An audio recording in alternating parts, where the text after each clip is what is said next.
Para tentara membungkus sabun dengan handuk agar saat memukul seseorang tidak meninggalkan bekas yang terlihat. Mereka mendekati tempat tidur Jack secara diam-diam, lalu dengan cepat menahan tubuhnya menggunakan selimut saat ia lengah. Setelah itu, mereka mulai memukulnya tanpa ampun dengan sabun tersebut. Meskipun Jack terus memohon, rekan-rekannya tidak menunjukkan belas kasihan. Mereka bergiliran melampiaskan frustrasi mereka padanya. Bahkan satu-satunya teman Jack, Mike, ikut serta dalam penyerangan brutal itu.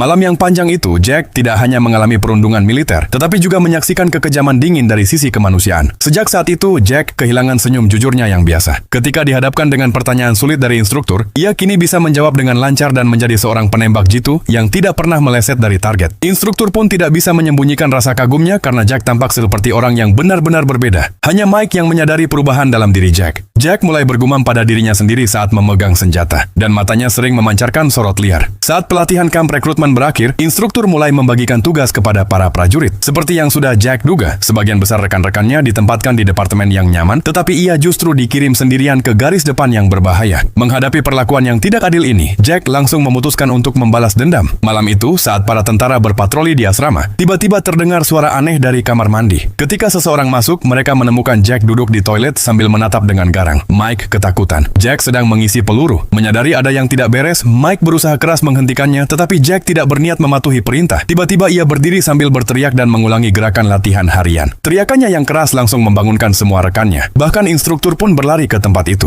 Seperti biasa, sang instruktur masuk ke kamar mandi dan mulai memaki. Namun, saat Mike memberitahunya bahwa Jack membawa peluru sungguhan, sikap instruktur berubah total. Ia tersenyum, meminta maaf, dan memohon agar Jack menurunkan senjatanya. Tapi Jack mengabaikannya sepenuhnya. Instruktur yang kini marah, mulai menyerang karakter Jack secara verbal. Tapi dia tidak tahu bahwa Jack akan menarik pelatuknya, dan instruktur itu takkan pernah lagi memberikan perintah. Akhirnya, Jack meluapkan seluruh amarah yang telah lama dipendamnya. Lalu ia mengarahkan senjatanya ke Mike, tapi tidak menembak sahabat lamanya itu. Sebaliknya, ia duduk kembali di toilet dan mengarahkan senjatanya ke dirinya sendiri. Film yang mengejutkan ini berjudul Full Metal Jacket.